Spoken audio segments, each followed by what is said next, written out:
Welcome to the Depthcast, where shadows speak and secrets sink deep. I'm Echo, your voice from the shadows. Tonight, we step into one of Japan's oldest and most chilling urban legends. They say she asks just one question, and no answer will save you.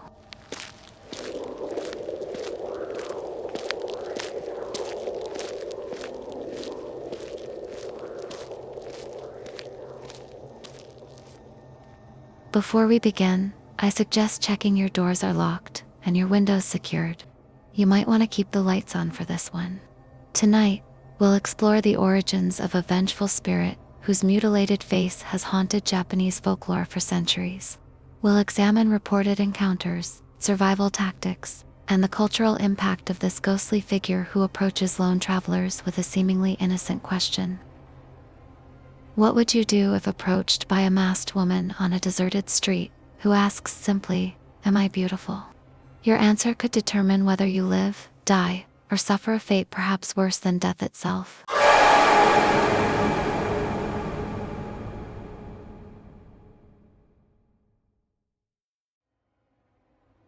Kuchisake-onna, literally translated as Slit-Mouthed Woman, is a malevolent figure deeply embedded in Japanese folklore. She appears as a tall woman with long, straight black hair, pale skin, and white hands. At first glance, she might seem beautiful, even ordinary, save for one detail. She always covers the lower half of her face with a surgical mask, cloth, fan, or handkerchief. In her hands, she carries something sharp.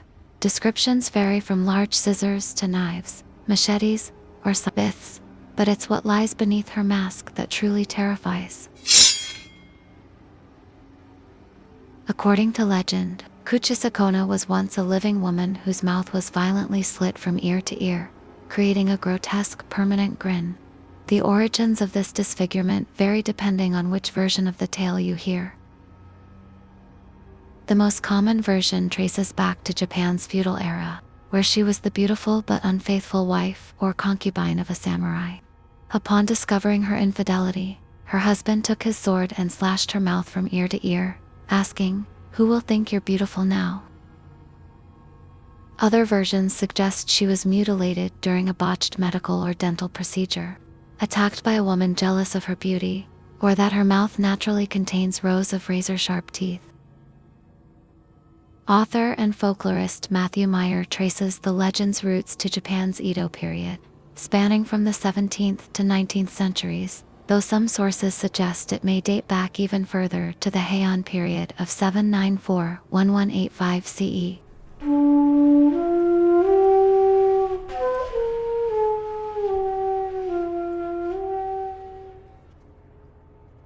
Whatever her origins, the story goes that after her death, she returned as an onryu, a vengeful spirit unable to rest due to the violent nature of her demise. Like many spirits created through acts of extreme violence or betrayal, she seeks retribution not just against those who wronged her, but against anyone unfortunate enough to cross her path. The Kuchisake-onna legend experienced a massive resurgence in 1979's, spreading throughout Japan with such intensity that it created genuine public panic. The legend evolved with the times. The 1990s saw a new backstory emerge, suggesting she was the victim of a botched plastic surgery, reflecting societal concerns of that era. Picture this. You're walking home alone on a dimly lit street. The rain has just stopped, leaving the pavement slick and reflecting the orange glow of streetlights. Ahead, you spot a woman wearing a surgical mask, a common sight in Japan, especially during cold and flu season. As you approach, she turns to you and asks a simple question. "Watashi kairi, am I beautiful? Watashi kairi." If you answer yes, thinking it's just a strange encounter, she slowly reaches up and removes her mask, revealing a mouth split from ear to ear, gaping and bloody. She then asks a follow-up question. "Kori demo, even now, or even with this?" This is where the encounter turns deadly. If you respond with no or scream in terror, a natural reaction, she pulls out her weapon and slashes your mouth to mirror her own disfigurement. If you lie and say yes, she might appear to leave, only to follow you home and murder you in your sleep. Reports of Kuchisake-onna sightings exploded across Japan in 1979, particularly among elementary school children. The panic reached such heights that police cars patrolled the streets during school closing hours. Children traveled in groups, often accompanied by adults, for protection.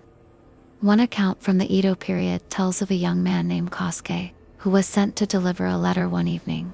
While walking home in the rain, he noticed a young woman ahead of him. Being gentlemanly, he offered to share his umbrella.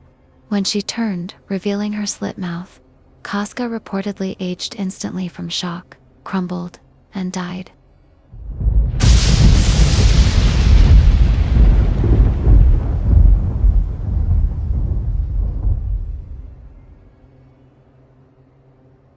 The 1979's panic was so severe that schools warned children about the danger and instructed them on survival tactics.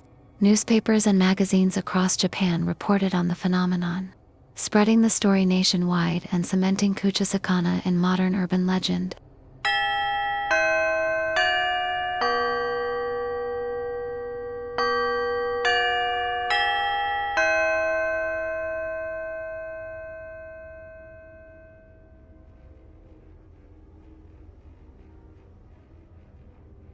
The enduring power of the Kuchisake-onna legend raises fascinating questions about its psychological and cultural significance.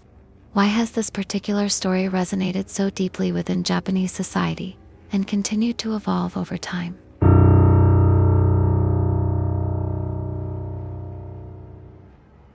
Dr. Ikura Yoshiyuki, a Japanese literature professor, believes the modern iteration of the legend actually originated in the 1970s, specifically from Gifu Prefecture in 1978, rather than being centuries old.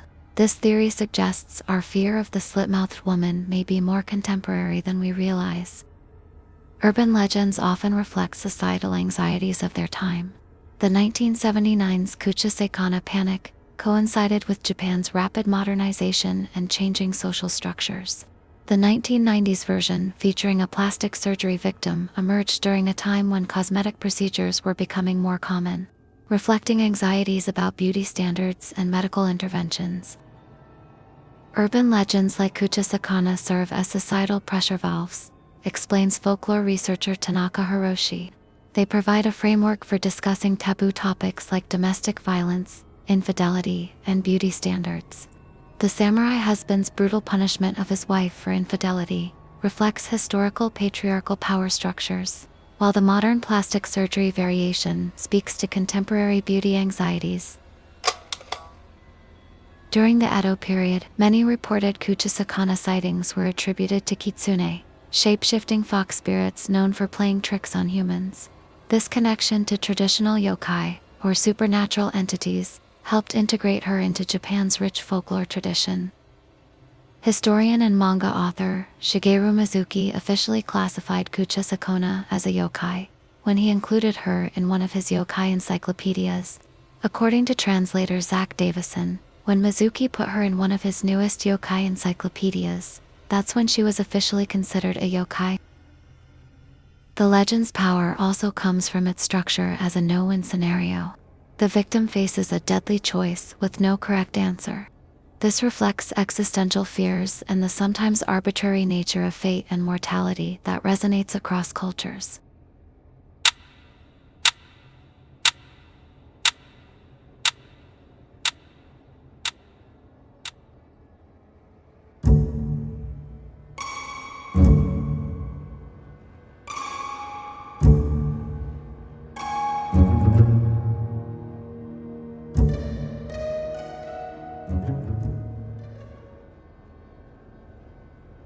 For those concerned about encountering Kuchisake-onna on a dark night, Japanese folklore has developed several purported methods to escape her deadly question game. The most widely shared survival tactic is to give an ambiguous answer when asked if she is beautiful. Responding with "you are average" or "so-so" is said to confuse her, providing precious seconds to escape. This neither affirms nor denies her beauty, breaking the script of her supernatural encounter. Another method involves distractions. Throwing coins or hard candy, particularly a type called Beko aim, will supposedly compel her to stop and pick them up, giving you time to flee. Some accounts suggest saying the word pomade 3 times will also confuse or repel her. A particularly clever response is to turn her question back on her. When she asks if you think she's beautiful, ask, "Do you think I'm beautiful?" This reportedly confuses her, as it disrupts her ritual questioning pattern. The most polite escape method is simply to tell her you're running late for an appointment. Japanese social customs are so strong that even this vengeful spirit will supposedly bow politely and apologize for delaying you. Gomenasai.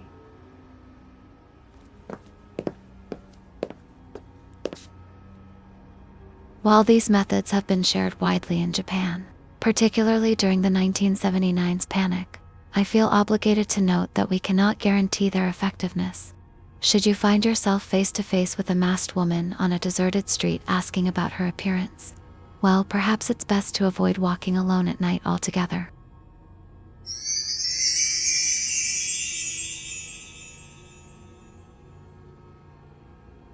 The Kuchisake-onna legend has permeated Japanese popular culture and spread globally.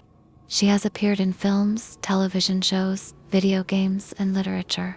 In the video game Ghostwire Tokyo, she appears as an enemy with 2 forms, one wearing a surgical mask, the other revealing her terrifying slit mouth. The legend caused such panic in 1979's that it affected behavior throughout Japan.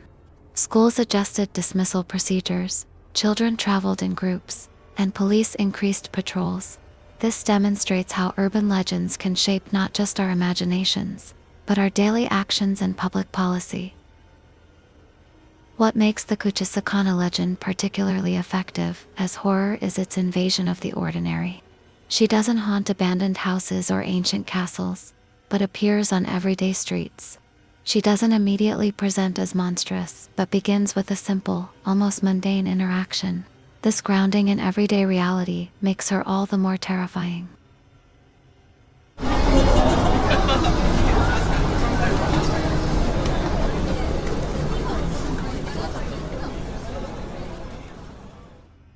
The legend has connections to other famous urban legends worldwide. Some compare aspects of the Tuarno Hanako-san, Hanako of the toilet legend, to the Western Bloody Mary myth. These parallel structures across cultures suggest something universal about our fears and how we process them through storytelling.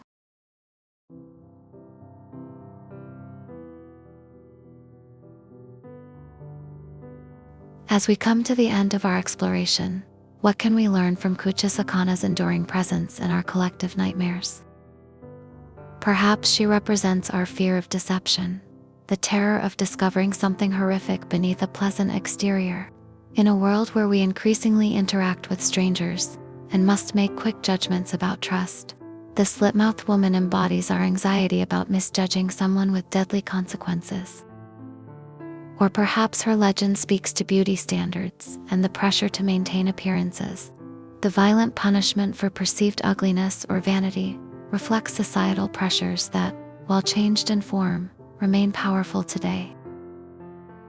Whatever deeper meanings we might extract, the Kuchisake-onna legend reminds us of storytelling's power to express and process our fears. Urban legends are modern folklore, living stories that evolve with our societies while touching something timeless in the human experience.